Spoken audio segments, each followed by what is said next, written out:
Okay, you guys, let's do this. It's going to be so professional. Like, so professional. Here we go.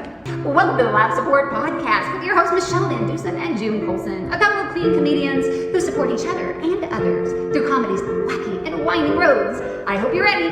Get set. Let's go. Since podcasts have a catchy tune, we wrote this song for Michele and June. Clean comedians are best friends too. Oh, that's so good. And we never know what they'll say or do. Here we go, sing with me on Live Support. With Michele, who's really short. We'll have a ball. With June, who's really tall. They have fun, interviewing comedians on Live Support. With Michele, who's really short. Now it's time to start Live Support. The Live Support Podcast is brought to you by the Hot Breath Comedy Network. Wow, give yourself a round of applause. Woo! That was magic. Welcome to the award-winning Live Support Podcast. I'm your host, June Bug Colson, here with Michele with 1L, Trisha's sister, Morgan's sister? Little sis. Little sister, Rhonda Colson, Corey's friend. Don't call me Shelly, Michele Van Dusen. Oh, good Lord. That just gets longer and longer and longer every time. So let's to shorten it. We could go ahead and drop out Morgan's little sister. Yes. And then you could just make the Van Dusen longer. It'll be perfect.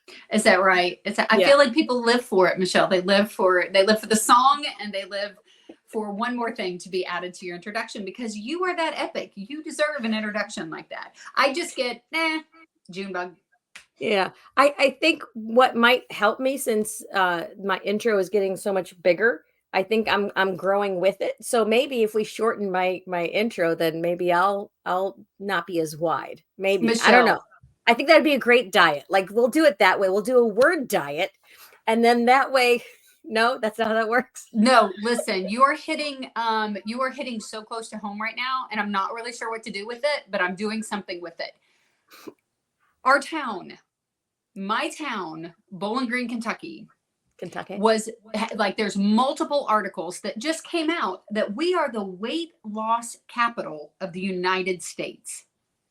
The weight loss capital. More people per capita in the city of Bowling Green, Kentucky are on weight loss medications than any other place in the entire country. Oh, what am I supposed to do with that, Michele? What that means is you guys just spend a lot of money on drugs. We're just titling it under weight loss, please. Do you know how difficult it is to be a curvy girl like me and go on stage and say I'm from the weight loss capital? I am not in the percentage that got us that title. Like, how embarrassing is that? So there's a bit there. There's definitely a bit there of how like insecure that is going to make me of being at the weight loss capital of the United States. No, if you just say I'm from the weight loss capital of America, you're like, you should have seen me 200 pounds ago. See, and then let's go bigger. Let's be like 450. You should have seen me 450 pounds ago. No, I think there's something with the side effects. I think it's like, everybody's skinny, but they all have like one eye is popped out and they drag their left leg, and I don't know. I've got to look into all the side effects of the medications. But truly, I think it was the New York Times. It was either Washington Post or the New York Times. The introduction to the article was basically, it said the weight loss capital of the United States is not LA or New York. It's some, quote, redneck town in Kentucky. That's what they referred to us as. Some little redneck town in Kentucky called Bowling Green. And I'm like, okay, so now we're famous for the Corvette Museum collapsing into a cave. Gee, I wonder why. That's why you guys all need to be losing weight.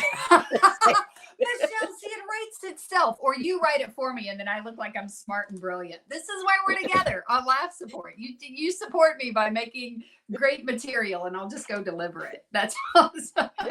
That's awesome. Okay, so how are you? How was your weekend?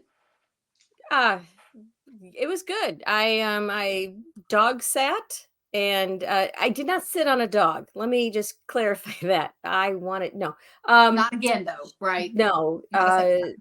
I had her for several days, and that was fine. And then it started to rain, and so that means this dog that Mm. loves to dig in my garden is now a muddy mess. And when the owners dropped her off, they're like, and she just had a bath. I'm I love like, that you well, refer to him as the owners. It's the your son, owners. right? Well, and his girlfriend. Okay. So, the owners, they're, anyway. So, yes. So, for now, he's still my son. It sounded like you just randomly set up like some dog sitting business or something. Oh, You're like, with the owners. I don't no, claim no, him no. as my child after the muddy dog in my house in my backyard. So, Well, this is why they're the owners, okay? That dog chewed up one of my butterflies. Now, not just like, oh, it's a random butterfly that flies around. No, no, no. It was one of my garden, uh, solar lit, that the light changes, yeah, yeah. beautiful filament butterfly. Chewed that thing up. And so now I have to make sure that, she didn't swallow anything. And I gotta, how do you do that? Oh, You gotta no. check. So I'm like this easy, oh, this will be fun. I'll get to spend time with the dog, play catch. No, no, now it's hide and seek. And I'm a little tired. I'm a little tired. Well, in the dog's defense, I mean, come on. Like, they don't know what a yard decoration is. You just had some alien looking creature that lights up in your backyard, and she was protecting you. She was really trying to protect you, Michelle. So We'll you're see. lucky We'll to see. have her around. Okay, so over the weekend, or not over the weekend, but last Wednesday and Thursday, I had the opportunity to go to the lab at Zany's, watch Brian Bates and Friends, which was really cool. I stayed at our friend Christy Conder's house, and which is a great show.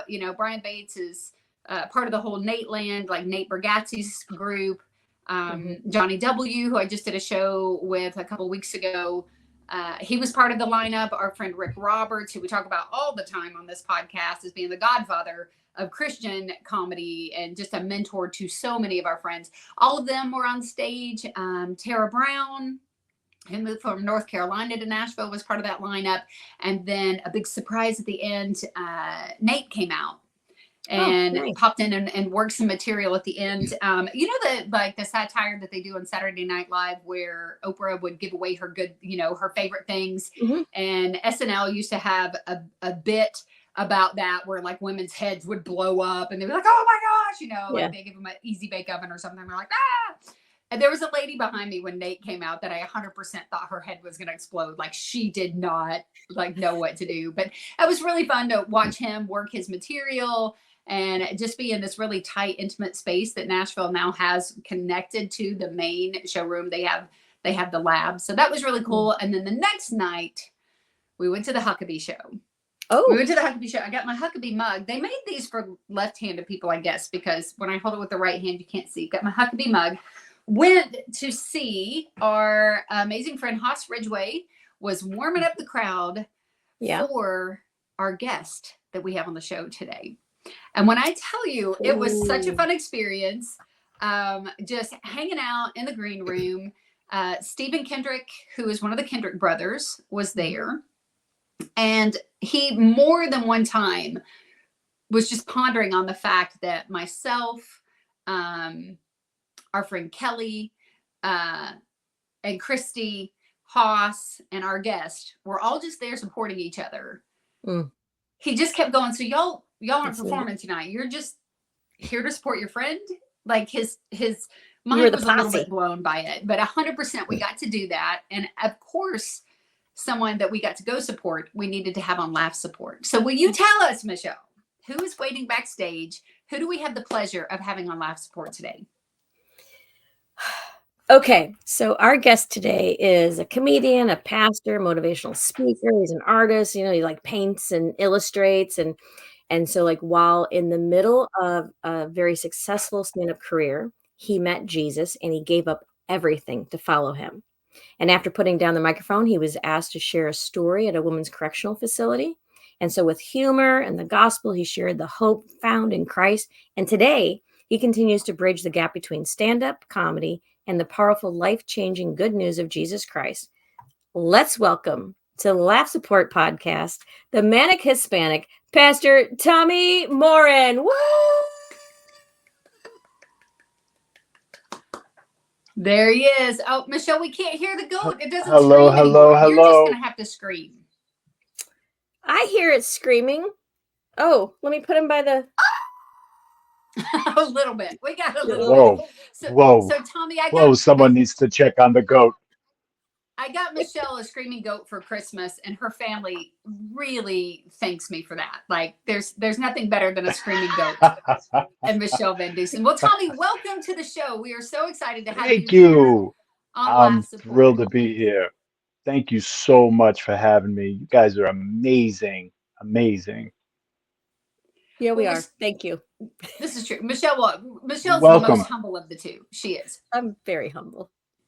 The two of you did not know what to do with that. I'm like, you're amazing. And then there's this silence. And usually most people would go, thank you. Thank you. Simple. Nah, Real easy. you're amazing. Nah, you stop it. Just stop it. Stop it. Cut it out. Knock it off. What is the matter with you? So, Tommy, we told you before the show before we got started, a little bit about Laugh Support. And so we're just going to jump right into it. So I know your career started quite a while back in a whole different arena than where you are now. So when you think back, tell us a little bit about the beginning of your career, and then tell us who was your Laugh Support. Who were the people that were there for you when you first stepped on the stage to do comedy? Well, when I started doing stand-up, my hair, your hair color, June. That's how long ago it was. And I actually started off in a comedy team. There weren't any comedy teams back in the boom of stand-up, which was late 80s was really the comedy boom in this country. The three major cities that were exploding were obviously New York and Los Angeles, but also Boston. And so when we started, we just had family and friends who were very engaging, would come out and to the open mics and allow us to know, hey, we're behind you. We're definitely in this with you. And then we had several people who really stepped up and went into their pockets to make sure that we were able to continue to do this, even though we had day jobs like every open micer and young comic. And at the time, I mean, I was a child, for crying out loud. I was 23, 23 years old, and just not knowing where my life was going or what I wanted to do, but I was kind of doing this open mic thing with my buddy, and one thing kind of led to another, and we wound up after 6 months of doing stand up, entered into just like nothing else, just open mic for about 6 months. We're talking, once a week, 24 times, what, 4 times 6. Entered into a comedy competition back in the day, Evening at the Improv, partnered with Johnny Walker, and they did a national competition called the Johnny Walker Talent Search. And this is back at the height of, cable was coming up, and Bud Friedman was traveling with this competition. And so they came to Boston, 106 comics showed up on a Monday morning, and we came in third out of 106 comics. So then immediately from open mic to really opening act, middling lasted for about a nanosecond. Within probably less than a year, we were headlining throughout New England and in Boston, which was like a rocket ship plus. And so we had then some people that we kind of became very close friends, and some people that I'm still friends with to this day, who wound up booking us and supporting us through work. and then really nurturing friendships in the process. And like I said, I'm still friends with a handful of those people who are around today. So that was really the beginning of having people be supportive towards me in what I was doing. And again, I was a child. I mean, I was 23. You know, Mm. the world was being handed to me on a silver platter, which is definitely not a good thing for a 23-year-old boy who's, yeah, I was like a kid at a candy store. It was not pretty all the time, to say the least.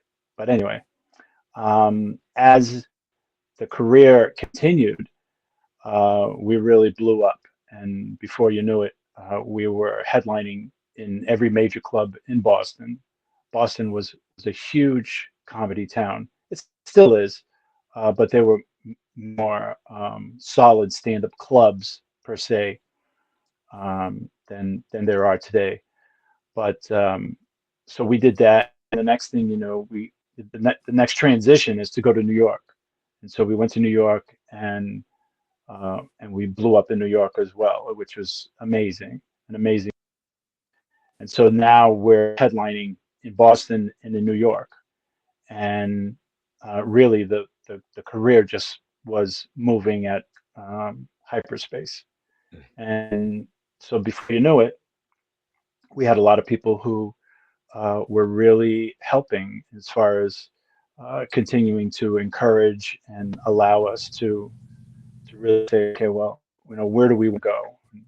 Again, you know, if I had known what I knew now back then, I mean, things would have been so much different.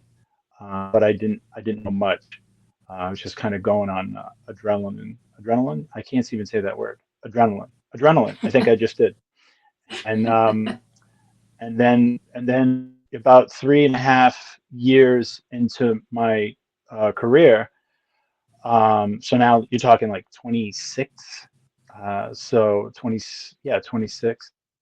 Um, I was about to sign on the dotted line for everything, for film and television, and like Charlie Daniels says, I love this line from one of his songs.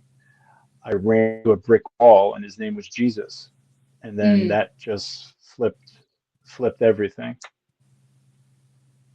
Mm.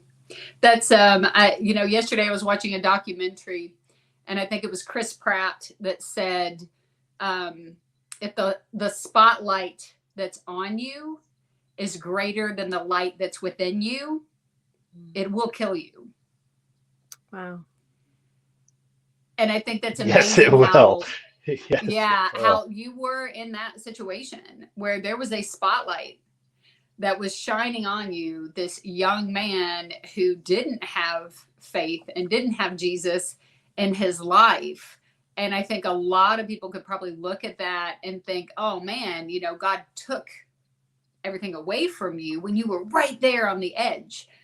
But I think you were on a cliff and he rescued you from that. So let's talk about, so you had the Mhm. support, you had people who were there. We know that when someone's growing and going, man, people love to come alongside that person and support them. So what happened when you meet Jesus and things change directions? Did you find your support change? Did you have a time where you felt like you didn't have support? So I wasn't sure how to navigate my faith per se, in regards to like what would force the my relationship with the Lord, other than going to church. And so I made an effort. I had an apartment in New York, and I had an apartment in Boston. So I was traveling back and forth, and I would work in New York and work in Boston during the week. And I made it a point to get to this little church where I had come to the Lord every weekend. Um, I would move just anything and everything as far as dates and times that I needed to be at this little tiny service. And when I tell you tiny, it was tiny. It was an old movie theater that was turned into a church on a beachfront community. Not a very affluent community, really kind of a busted up front community. One of those communities that used to have a huge amusement park and then didn't. So Mm. um, this old movie theater that got turned into a church had 105 seats in the church. When I went that morning through the invitation of this gal that I had been dating, the day I came to the Lord, there was 11 people in the church, and Mm. my hair was about 4 inches higher than it is right now, and maybe six. And I walk in with my black motorcycle jacket and black t-shirt, black jeans, black pointy cowboy boots with a little steel tip on the front. And she's about a 5'10", 5'10", 5'11", with this mop of hair. It's early 90s, and two of us walk into this little tiny, quiet town, little church, and the pastor says, if you're visiting with us today for the first time, I legitimately was so stupid and so young and so naive that I actually turned around to see who the visitor was. Oh, you're talking to me. Oh, gotcha. And um, he actually became like a spiritual father to me, and we're still in touch even to this day, 32 years later. Um, but I knew slowly as things were progressing in my faith, it would become increasingly difficult to really to grow within the community of stand up, especially where I was in my stand up.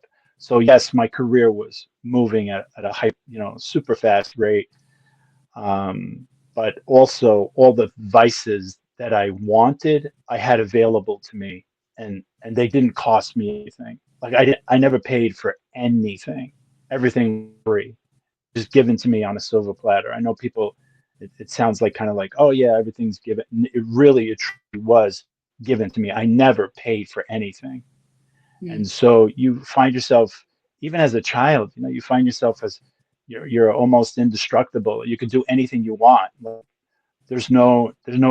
nothing's holding you back. And so as I look now, the enemy was giving me his kingdom, and I had a career that every stand-up comic would cut their arm off for at the age Mm. of 26. And when I finally came to that place where I just knew I had to give it up. Um, this was working. And I had found everything I wanted. I met Jesus Christ, the lover of my soul. He filled me from head to toe. When the day that I met him, it was an encounter that resonates within me today. Nothing else mattered. I'd been looking for this love my entire life, and all of a sudden I found it. And I'm like, okay, let's do checks and balances. I just found everything I've been looking for. I have everything I need. What weighs out the other? And everything I was looking for was found in Christ, and He was going to meet every need. So it was like a no-brainer. And when I gave that up, that's kind of when a lot of stuff hit the fan. I was giving up not only my career, I was giving up my partner's career, and that was difficult. And I had encouraged him, please, let's do this ride together. We can do this Jesus thing together. Just if you just open up your heart and your mind. And he's probably the first person I evangelized to, and he couldn't, for a numerous list of reasons that he gave me at that time, and I understood. But I couldn't continue in that relationship, um, just because it was not going to help me. It's funny, the probably the week after I came to the Lord, I was bombarded by all the free stuff I had been given, um, more than ever before. Like it was a tsunami coming my way. And so, you do the 2 plus 2. It's like, oh, wait a minute. I'm getting more of this than I had before. I wonder who's running that show. And so finally, when I did, I had this amazing church in the middle of nowhere. I remember they used to ask me, other comics would ask me, hey, how do I get to where you're at? Because we're an anomaly. What happened to us? I don't know anybody that it's happened to. Because I mean, literally, from the day that I stepped up on stage to the day I got off that stage with my partner at the time, was roughly 3.5 years. And in 3.5 years, I went from opening act, or open mic, to headlining every single club in Boston and New York in 3.5 years. It's completely unheard of. And everything in between. We did the college circuit. I've traveled as far south as St. Thomas. Um, so never made it to LA with the comedy team, but everything that anybody would want, we had. So these guys would come to me, young comics. They would say, "How do I get where you're at?" And my response was, "Listen, man, I don't know how this happened, but let me tell you about Jesus." And they would sit there and just like listen, waiting for me to stop talking, from with respect to me, thinking maybe I could do something for their career if they waited long enough for me to shut up Jesus. And but the support that came to me afterwards was from this little tiny church that became my second family. And they're amazing, amazing people who just knew how to take this young boy who had all this stuff and just nurtured me, discipled me, mentored me. And, I never, like you said in my bio, I never thought, once I put the microphone down, I never thought I would be behind the microphone ever again. And I was asked to do this little, share my testimony. Somebody said to me, "Hey, will you come and share your testimony at a women's correctional facility?" And I'm like, "What's a testimony? You have one?" I'm like, "I have." Oh my gosh. Wow. And yeah, you have a story. I'm like, "I do? That's insane. I didn't even know I had any of those two." And I went, and 200 women at this facility, no microphone, no sound system. They went to their feet 6 times. And I remember looking at the security guards and the correctional officers in the back, and I yelled out, "Hey, there's so much estrogen in this room. If they decide to turn, we are outnumbered and don't stand a chance. We're done. So hope you got enough bullets in that gun because you're gonna need them. You and me both." And so then the next thing you know, I for 32 years had using stand up as part of the ministry. It always comes out in my preaching, some way, shape, or another. Um, in 32 years, in the 65 colleges that are in Boston, from Harvard to MIT, which I've done both. I've done 55 of the 65 colleges, introducing on-campus ministries using stand-up over the past 32 years. And that has been really an incredible opportunity. I've done local prisons here in New England, high schools, do churches, of course, and also had the opportunity to do several corporate functions over the past 32 years. And a couple of years ago, the Lord really impressed on my heart, "I want you to go back to your Jerusalem." That's kind of what I sensed in my mind and in my heart. And I was like, "My Jerusalem? No, I'm good. I'm all set. You need to pick someone else. This is not happening." And I know for me, my Jerusalem was stand up. Right. So in the past 2 years, after sharing with my family, who've been amazingly supportive, the joke is, my wife has 3 children. One is 59, the other is 18, and the other is 15. And it's amazing to me still when I come home at night that my key actually was in the door. Has the lock hasn't been changed. I don't know how that's happening. but I'm happy because I really like where I get to come home to. But I would have changed the lock a long time ago. Um, I'm exhausting to be married to, but I continued, just using the stand-up has always been part of the ministry, and through it has been this incredible family of the family of God that has been unbearably, wonderfully supportive. And I say unbearably in a positive way. It's just Yeah. been remarkable. Um, so this year has, or like the past 6 months, has really when everything shifted, and I started doing just stand-up, not even using it as, so it's been kind of like 30% stand-up, 70% ministry. And now it flipped for the first time in 32 years. And what I see the Lord doing is something maybe that looks like I gave him something and he's giving it back to me, and maybe thinking I'm ready for it. Mm. Um, I told my wife yesterday, I'm a little overwhelmed because the train that I'm on right now is actually moving faster than it did back in the 80s. So that Wow. career that the enemy had given to me was definitely moved at a very hyper clip. But the career that, or whatever it is, I don't even know what to call it, that God has me doing now. I mean, in the past 4 months, I'm already on four things. I don't even have social media. I have LinkedIn. LinkedIn. My daughter continues to tell me, Dad, no one, no one has LinkedIn. I'm like, okay, gotcha. I do. I have LinkedIn.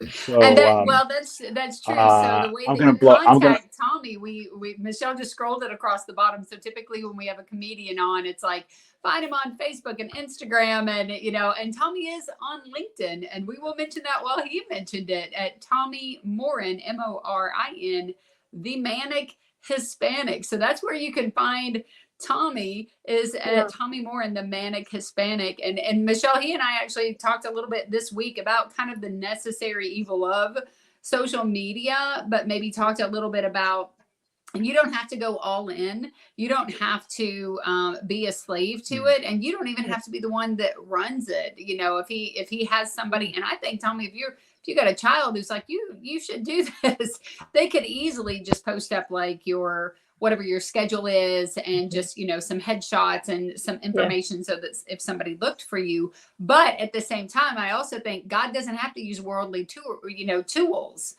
He's found a way to get you into the Huckabee show. He's found a way to get you to film a dry bar, right? Mhm. He's sending you in Yeah. different directions without having any of that. So I always say, like, we don't have to do it like the world does it. If God lays it out that says, yeah, this is what, this is going to be a part of the journey, go for it. But Michelle, when he mentioned the raising the husband, you could relate to that, right? With your 5 boys in your house. Yeah, that's one of my jokes too, is, I have 5 boys at home, 4 I gave birth to, the oldest one I married. So yeah, I get it. I get it. I've never changed any locks in this house because that's actually his job. That's what he does. So I don't know how. If I did change it, he'd be like, change it right back. No, June, you said something kind of important there. I hope that you do hear this, Tommy. Headshots. Make sure you have some good headshots, because I had a hard time finding you on any social media. I'm like, I was looking through mugshots at this point. I'm like, I need to find one picture of the man, one picture. Oh no, Tommy's headshot is a mug shot. No, it isn't. No. It isn't. I couldn't find it, is what I'm saying. I went to like the back of the milk cartons. Is this missing pastor? Where is he? Nice. So Tommy, you have made this shift. You are in this new direction. As you said, things have picked up like so fast. They have moved so quickly with you. So this new leg of your Mhm. journey that you're on, as far as laugh support goes, I know, I've been honored to get to meet you, to see how much you pour into people's lives, how you become a friend to someone and are truly a friend when that person is blessed to have you in their presence. And I got to be there just recently to watch you do the Huckabee show. I've seen other comedians rally around you. I know that like when you become a friend to someone, you love them deeply, you care so much about them. And just recently we got to actually, Michelle and I for the first time met you at CCA, but our friend Rhonda Corey was so encouraging for you to come and was so excited for us to get to meet you and has such a love and respect for you. So tell us about this new phase in this crazy world that you're all these Christian comedians that suddenly, you know, they're out there and we're all in this same unique little tribe together. Yeah. Well, that was the thing when I went to the Christian Comedy Association conference for the first time. I had already known a handful of folks there: Rhonda Corey, David Pendleton, who really, from Rhonda, through Rhonda, was able to meet David, and David and I became dear friends. Rhonda, of course, is my sister. She was able to really encourage me. You really got to consider coming, and so I prayed about it a couple of years. A couple of years ago, she had mentioned it to me. I said, "Yeah, I would really love to get out there." And so this year, when the opportunity came, that's the other thing. You talk about support. I have a dear friend now, kind of like, it looks a lot like what and he's kind of like a father figure to me as well, who is financially helping me and supporting me in this part of the journey, like I experienced when I did so many years ago.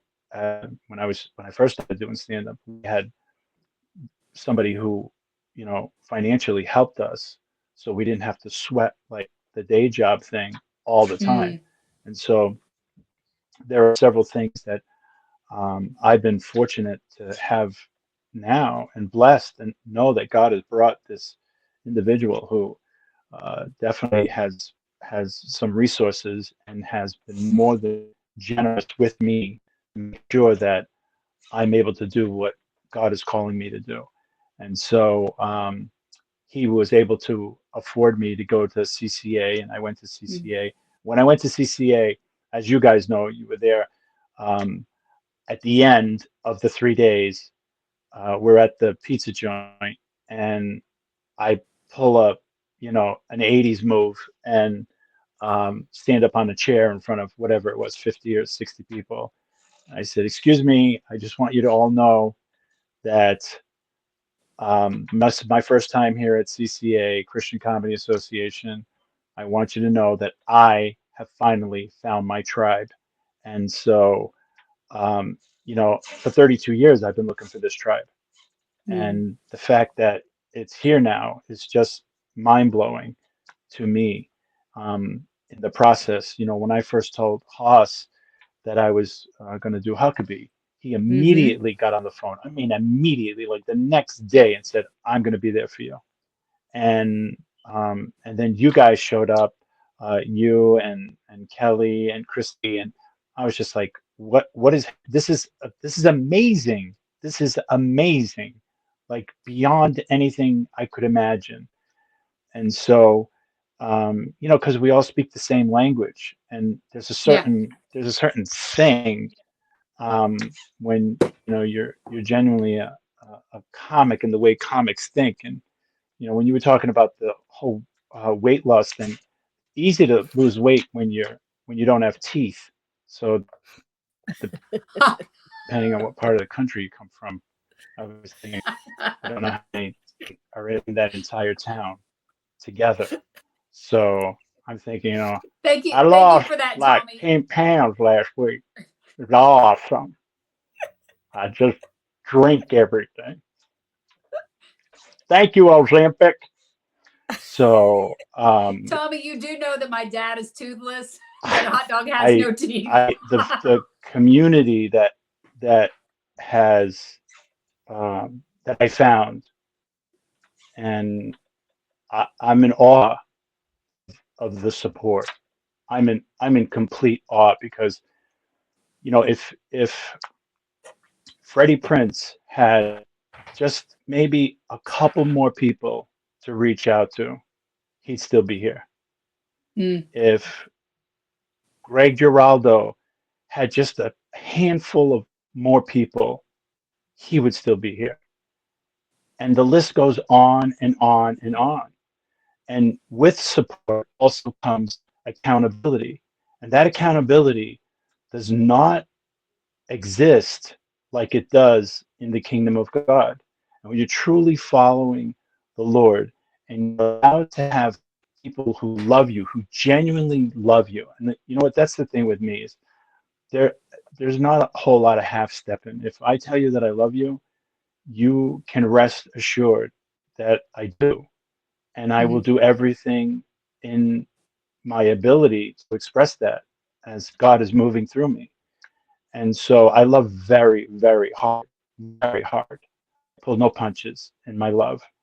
And so, um, to have that group that can say, "Hey, dude, you are not doing this well, and we're here to help you so that you don't blow it because you're about to blow it Mm. major, and you don't see it because you're caught up in Mhm. whatever." I mean, and it can be the kingdom of God. I've seen that as well, whether it's television or film or music.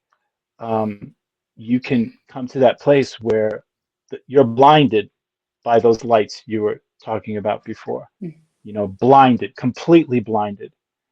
And but to have the community that can say, "Hey, we got you, we love you, but you're doing this, and you need to do this in order to get back on track to where God has called you," is one of the greatest gifts you can have in the community and in the stand-up community. And I really believe that a particular play, and I don't usually use the word that I'm about to use, but I'm going to use it anyway. Don't worry, Michelle, you don't have to call the censors. But at this juncture, I truly believe that the Lord is about to do with Christian comedy. He is going to elevate it to a place that is equal to what the secular comedy world is looked at or how they're looked at. And then he's going to bring it past that point. And there will be uh, um, a place where people will be actually wanting this as opposed to something else. Mm. And that will be the opportunity that God uses the stand up to truly be a bridge to the gospel. Because, when they first asked me to do stand up, just stand up a couple of years ago, it was a women's conference out of nowhere. Asked me to do stand up, and they said, "Just do stand up. We don't want the ministry." And I was, I, I don't know if I can actually do that. I'm not really sure I can do that. Um, David Pendleton was actually in New England. Said, "Hey, why don't you come down? Pastors conference. There'll be 200 pastors from all over the United States. Can you just come down and do 5 minutes?" I was like, I I don't know if I can. And I would say I've been doing stand up for 32 years, but not really, because most of it was, the percentage of it was so small in regards to the gospel. And then Mm. when the Lord asked me to do just focus on the stand up, I was like, you might want to pick someone else. And so it's been a challenge and a wonderful experience in the process. And when Huckabee came along, there were moments that I was sweating it and thinking, I don't know how this is going to go. This may not go. You're talking like 4 minutes, 5 minutes, top 6 minutes. And this again, the support, not just from our local community, but I have folks from my past who are in the secular community of Mhm. comedy who are made quite a name for themselves, and that helped during the past week to prepare for my set.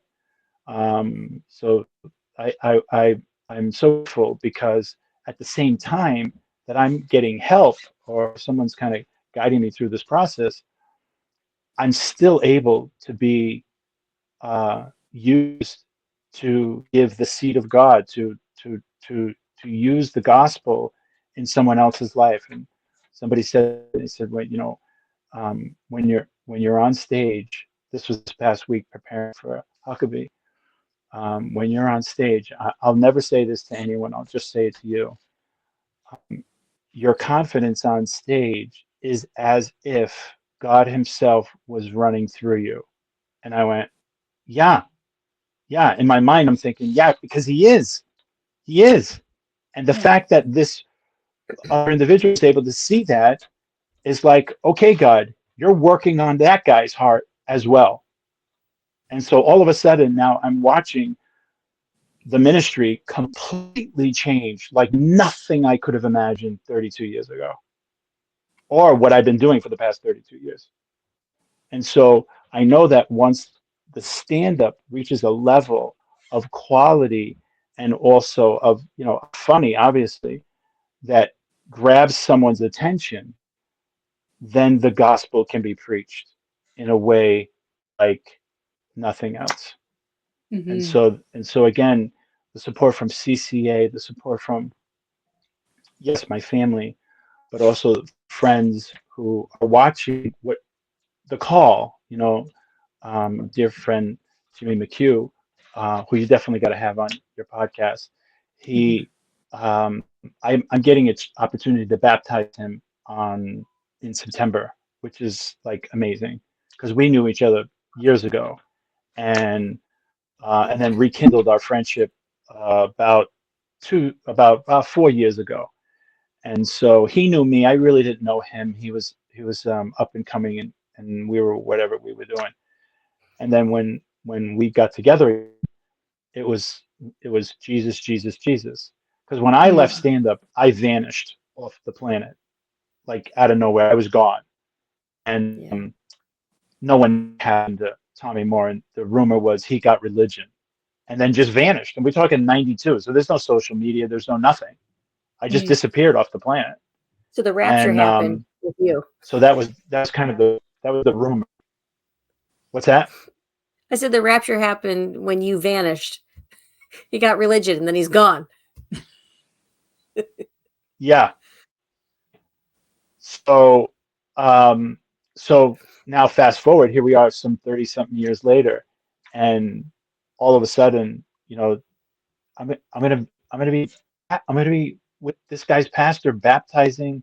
It doesn't even make any sense. It's just like don't even bother trying to explain it and wrap your mind around it because it just doesn't. Just God.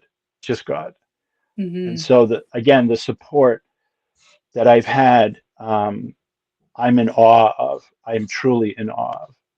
And you guys have just I mean we're a family and Yeah. that's all there is to it. And I'm so grateful.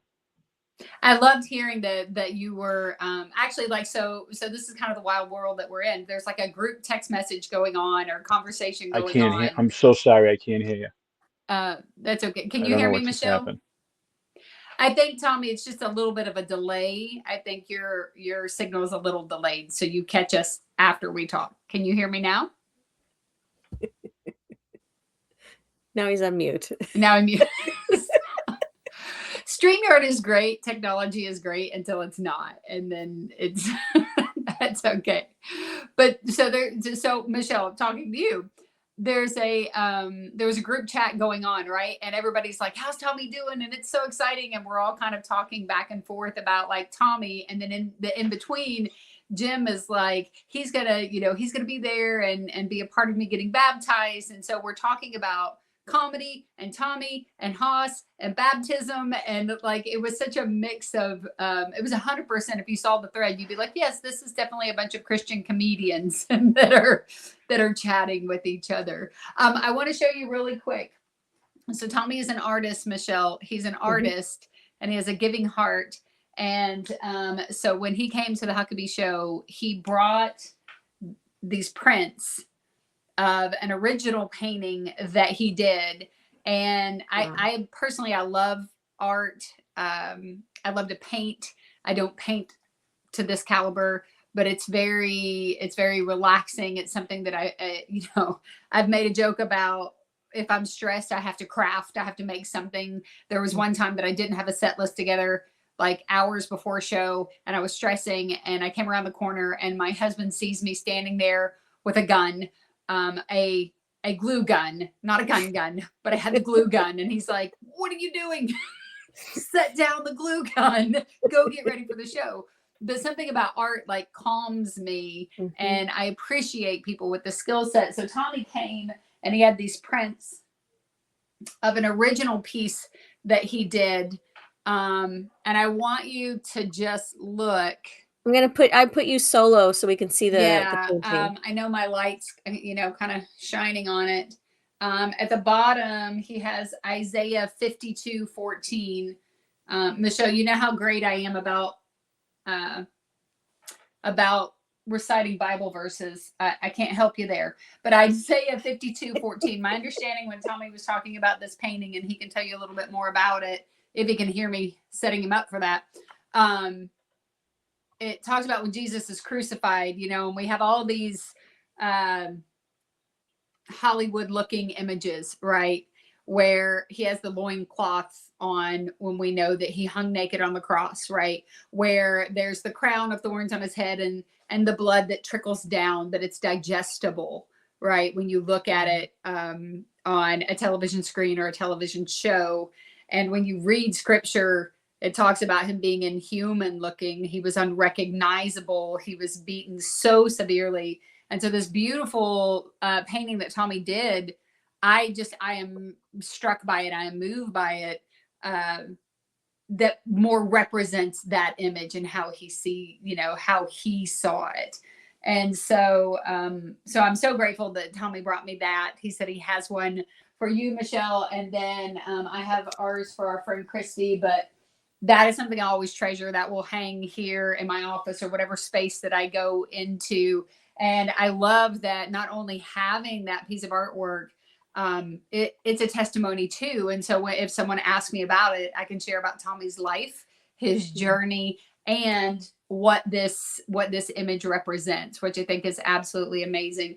Tommy, if you can hear me, if you can add to that, if there's anything that you'd like to share about that print, I would love for you to do that. He's still tapping. Can he hear you, Michelle? I don't know. Can you hear me? No, he can't hear either of us. So he froze with a fist and then the letter C. Now he's trying to sign. And then pointing, now thumbs down. Okay. Well, you know what? This may be where God says we have to have a part two with Tommy Morin. So Tommy, it's been so good. You can't hear anything that I'm saying. We can hear that. What about now? You hear us now, Tommy? Yeah, see, we can hear you. That's so crazy. It's all good. Listen, here's what we're gonna do. So, because technology, we loved having Tommy on the show. Michelle, I'll say crazy. Oh, I'm hearing nothing from June, but those are very pretty thumbs you have, June. With the very nice thumbs. Yes. Good thumbs. So awesome thumbs. So Tommy, awesome thumbs. Awesome thumbs. I think this is probably where we're going to cut off the interview. But I can't wait to hear the podcast. It's going to be amazing. It's absolutely amazing. And I think you just sold 25 of the prints. I would definitely send you a check for management fee. But that's right. We can get the prints at LinkedIn. I think. Michelle, you got to find it at LinkedIn. If you're asking how much are the prints, they're $10,000 a piece. So just so you know, that's a deal. Very reasonable bargain. So $10,000. Wow! I'm having a huge sale on them today, especially. Well, now we know. Let me see. Anyway, where'd Tommy, you go? She's right there. Oh, She's she's gonna gonna write you a write it note. out. Oh, you're brilliant. Write you a note. Brilliant. Should I write a note back? Yeah. Yeah. So No, if this Tommy, is so if Tommy is selling them for 10,000, folks, I got a special for you today. Mine is special. Mine's on special for 9,000. You can get mine for 9,000. Let's see. Hold on 1 second. Hold on. I'll put it a little closer. Wait, I didn't see what it said. All right. Let's see. Closer to the camera. Special. Yes. Yes. Yes. Yes. We're gonna play charades with Tommy Morin. Okay, I'm gonna do this. Let's see. Thank you. oh my gosh. All right. Right Thank now, you. listeners, June is writing a note to Tommy. Oh, you are so welcome. Because we're gonna kick him off, and we're gonna finish what we started today. Come back. Hilarious. Thank you so much for having me. You guys Come have back been again. amazing. Thank you, thank you, thank you. Come back again. Yes, I would love to. I would love to. Okay, one more. Bye. We one more. Love you. Hold on, Michelle. One more. I love you guys. Yes. Oh and my then gosh. last one. I love you just both to confuse very much. him, last Very one, much. we're going to say apple potato. I feel like I'm in a hospital room. And then apple potato, which makes no sense at all. Let's see what it says. Apple potato? Apple Yes. potato? What is that? Yeah. What is apple potato? I don't know. It's nothing. What that you is. don't know because you can't hear us. Is that a southern dish? Is that a southern dish? Is that what that is? That's big. And that's how they lost weight. That's how they lost weight. Eat apple. Just eat apples and potatoes. Backstage. Backstage. I'm going backstage. He's going backstage. Bye, Tommy. Lord. When he listens to this later, apple potato. I don't know. I'll be like, apple potato. Tommy. Apple potato. But he said that's how you lost weight. You know, your whole town needs to eat apples and potatoes, or eat potatoes like apples. That's my husband does that. He'll eat raw potatoes. He'll just bite them like apples. I thought my dad would do that. Slice it. Put some. I think it's an Irish. Well, is your husband Irish? No, he's German and Dutch. So yeah, Irish. My dad would slice potatoes and salt them and eat just a salty potato. And English, I guess. I don't know. It's a slew of he's very well. That was an interesting way to end our podcast today with Tommy Morin. But listen, that dude, he's an absolute rock star. He has an amazing story. God is moving him in so many ways. And, we should probably mention that he's hilarious. And he is absolutely correct that when someone or whoever said this to him about the confidence that he has on stage, getting to watch him at Huckabee Show the other day, that's not an easy room. That's not an easy crowd. It's older people. They're far back from you. It's not a comedy club. You've got this little set that you're doing in a non-comedy environment. And he ended, his ending was just big and large and fun and got a huge response from the crowd. They loved him from the second he came out.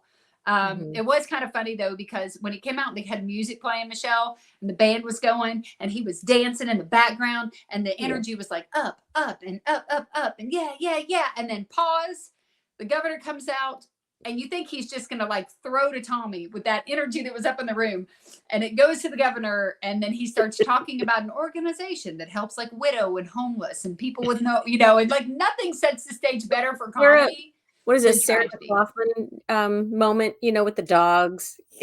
It was very much. They pretty much were like, rock, rock, rock in the arms of the angels. Yeah, it just went. But when I tell you, it did not change the momentum for Tommy. The second they threw to him, he had such a great set. It was a joy to get to see him there. I'm so glad that he came on the podcast with us. I'm disappointed. I'm just a little disappointed that his sound went out at the end there, because my joke of the week. Oh man. Is regarding Tommy, because he's Spanish, right? He's just so I'm gonna give you my joke. You ready? Well, he's going to get to hear it when he listens He later. is. He Go is. ahead. So, how does milk introduce itself in Spanish? How does milk introduce itself in Spanish? Mhm. I'm glad he didn't have to be here for this torture, Michelle. Go ahead. Soy milk. Actually, it would be soy leche, but for those that don't speak. Oh, okay. He actually clapped, so he can hear now that he's backstage. No, don't encourage her, Tommy. If you're backstage clapping and she can see that, this will never Okay. end. These But torturous before we jokes. close out, June, I want you to give your tip of the week, or your right. So Yes, the tip of the week. What is the tip of the week, Michelle? Pop it up because I always forget. Word for word. Okay. I personally, for me in comedy, I like to take, if I have time before a show, I like to sit down and start writing out word for word my set and what I'm doing. I did this before I did my dry bar on the airplane, rather than, because I'm not able to walk around and kind of talk it out, practice it, and everybody's different in their technique. But I found that if I have time, like in the dry bar set on the plane, I'm just sitting and writing everything I'm about to say. It's good to do anyway as you're writing bits, but if you have time to do it even before you perform, I was able to identify words that needed to go. It was easier to see where I was not using word economy, when it was like, wow, if I'm getting tired while writing the setup where it's like, then there's probably some words that need to be cut out. So I think if you have an opportunity, or you're just sitting around and you have a notepad and a piece of, or a notepad and a pen, maybe you're at the doctor's office, maybe you're wherever where you can't talk it out, just start writing out some of your bits, some of your jokes, and just look at it on paper. Because I guarantee there's probably some words that you could pull out that don't need to be in there. And it will help you with word economy. And I also think it helps with memorization. Like when I would have to memorize a script, I would do the same thing. I would look at it. I would read it out loud, record it where I could listen to it myself. And then when you handwrite it, when you're having to write it from memory, it just sets it in, so that when you get on stage, you're not trying to remember what you're going to say. You've written it, you've listened to it, you've practiced it. So I say word for word, if you have a chance, write it out, see what you've got, and start pulling out words that are unnecessary. So that's my tip for the week. All right. So this, we ran a little long with this podcast. It's been a little crazy. Don't forget apple potato. That's probably the most important thing that we learned today on this podcast. We want to thank Tommy Morin for being on the show. Friends, follow my friend Michele Van Dusen. Make sure that you're following her on all her social media, and you can go to michellevandusen.org and Michelle's Comedy. Remember, it's Michelle with one L on Facebook, Instagram, and YouTube. And you know me, I'm Junebug. You can find me pretty much anywhere at Junebug Comedy. All right, y'all. As I always tell you, Jesus and Junebug loves you. And Michelle, tell them goodbye. I want to say thank you for tuning in. Goodbye, apple potato.